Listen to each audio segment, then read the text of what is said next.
Hey everyone, we are going to do our last graph today. And I have here a horizontal pictograph. So that means our categories are going to be here and our symbols are going to come across this way. So yesterday our pictograph was vertical and our categories were down here. So I have my frequency table here with my data again, and it says amount of money saved. So I'm going to title my pictograph the same thing. Amount of money saved. I need to come up with my key here. And if we're talking about money, I'm going to use a dollar symbol as my symbol, or dollar sign as my symbol, and we're going to equal that as 2 today. Okay. So my categories are going to be my students.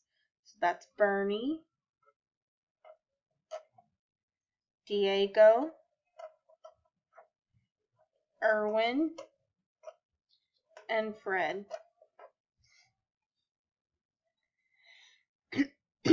So Fred saved $10. So that means I need to count by 2s when I do my symbols. So this symbol is 2, 4, 6, 8, 10. Erwin saved $5.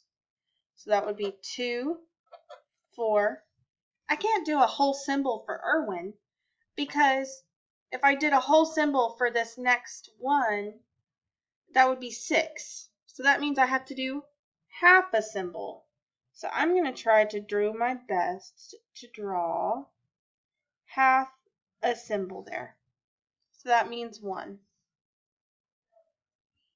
Diego has 15. So 2, 4, 6, 8, 10, 12, 14. I got to draw another half symbol. 15. And then I'm now at Bernie, who has 5. So 2, 4, I got to do another half symbol for 5. Okay, so now I have my pictograph ready and I can easily see how much money each friend saved. Alright guys, see you next time.